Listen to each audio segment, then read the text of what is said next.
Now let's look at presets and profiles.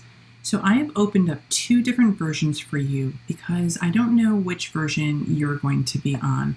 You might be working on the web version of Lightroom, or you might be working on Lightroom CC, which is going to be the same on your Chromebook as on your phone, as what I'm working here on my desktop. So when we are looking for our profiles and our presets, they're in two different locations. So you kind of have to dig them out or just really play with this program a lot. And I would just say that for any Adobe program or editing program, video program, a lot of your learning is going to come just when you're playing with things. And remember, the most wonderful thing about Lightroom, why I love Lightroom, is you can just simply reset your edits. You can go back to the open. Nothing is lost. Nothing is saved that way. It can be saved that way. You can send it out and export it, but you can always undo anything that you're doing. So don't be afraid to play and experiment. So on the bottom, this is on your phone and this is in Lightroom CC, you're going to see your presets down here. You're going to see your profile up towards the top where you have your color and you have your black and white setting. The profile is going to be up here. We're going to go through those, and of course, if you mouse over that, it's going to give you some information about that. So we'll go back through that in just a second. But let me jump over here in case you are working on the web version. Let's finger this window. There we go. If you're working on the web version, it's going to be a little more hidden. Your presets are over here in this one, where it's like two little circles, look like a Venn diagram, and they're going to be hidden inside there. Your profiles are going to be, again, under your adjustments, and you're going to see again at the top. Remember, that lets you do monochrome or color, and your profiles are going to be listed there. These are not the only two profiles. Your other profiles are over here in the Browse. So when I click on Browse, I have these profiles. So as I toggle them down, I have my basics, which are just the color and the monochrome, but the other profiles are all of these choices. So I've already done some edits on this image, but it doesn't matter. I can still take the edits that I have and do some other things. So maybe instead of this sort of violet and magenta cast, I want it to have more of a yellow or a neutral cast. It was kind of like this when I started. Had more just the yellow light from the sun. And then as I edited things, it went over here more towards this sort of violet, the warmer tones. Maybe I want to bring out the blue inside. Maybe I don't want any color and I want to go and see what are my options in black and white. And so these are really nice because remember how in the last video I was talking about the color channels, and as you slide them, different things happen in black and white. So in one example, I might have this in black and white where this side is really dark. My shadows get really dark because of that color. But in another profile, that shadow is not as dark and it pulls out the texture because of those color sliders. Now again, you can play with that individually in your own adjustments, but just showing you what the presets, actually the profiles, not the presets, what the profiles do. Notice in the background how light the city skyline is versus in this one, it's a lot darker. So this gives you almost like an overview, and of course I can go into my adjustments and tweak this as well, but there's some pre-built-in filters and things that happen inside there.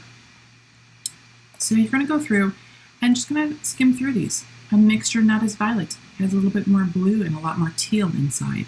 And maybe you're going to find one that you like.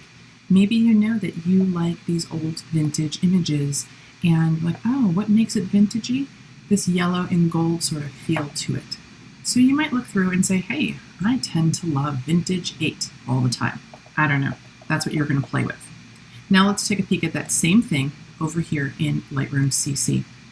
If you're on your phone, remember this is what it's going to be over here. Your presets are on the bottom, and it has all of those exact same things in there. I'm sorry, profiles, wrong.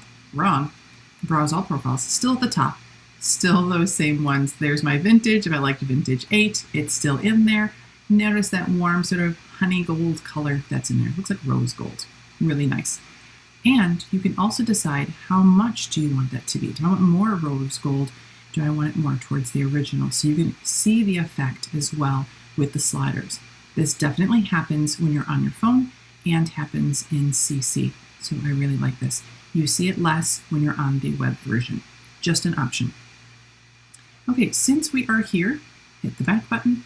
Now let's go to the presets. So I'm actually going, and you're going to see the profile is still there. I'm going to take it down and take that down to nothing so I can go back to my original image so that you can see the difference with presets. So any of these adjustments have been made and saved, and those are called presets. So in my color, maybe I just want to knock it up a little bit and do higher contrast. Those are the same things that happen over here in my edits, but these are built in. So I can say, well, I just like a lot more detail in there. There it is, it's a preset for you. I could go into my sliders and increase the detail in the texture, or I can jump over here. But it might be a little darker than what I like. Just notice they're in here. All right, creative, those same things. I can make it less saturated. I know that's one of my sliders and my adjustments. I could do that there. So there's a bunch of different ones in here. Aged photo, it's really desaturated and it pulls the clarity down, so it's a little fuzzier. I have some black and white presets in here too. Not quite the same as the ones that are in the profiles, because it's a different kind of mixture of things. So maybe I want a lot more detail in there, and that's called punch. So a lot more texture, a lot more detail, and those are in my adjustments. Other things you're going to go through, see what else is in there. Maybe you want to play with some texture. It's just a little bit of texture in there. And then some of you have already played with the vignette, which gives a sort of like halo around the outside edge. We will get to that in another project, but maybe you like that sort of little halo in there. Okay, so your presets are essentially taking the adjustments that you know how to do, but packaging them as a one-stop shop and just kind of clicking through. Versus my profiles are more about getting creative with the effect that I have on that picture. Okay? So think of that in two different ways. The profiles are the effects on there. The presets are taking the adjustments and almost like copy and paste, saving something that you've already done. One last little thing, let's jump over here into the web version just so you can see those presets. Remember, let me close out of this. Your presets, oh, we have two windows, there we go. Let's tie that one, there you go. Your presets are these two circles, that sort of Venn diagram, same ones as I showed you before in there. So maybe you like that black and white punch. So you want a lot of detail. Maybe I want my black and white punch in there. All right, I know they aren't highlighted, but they still work. Just got to click on it. I'm like, ooh, now I got all this texture. Fancy, fancy. All right, so pick which ones you want, whether it's presets or profiles, and maybe you decide to do a mixture of both. I want you to really get creative and play with that.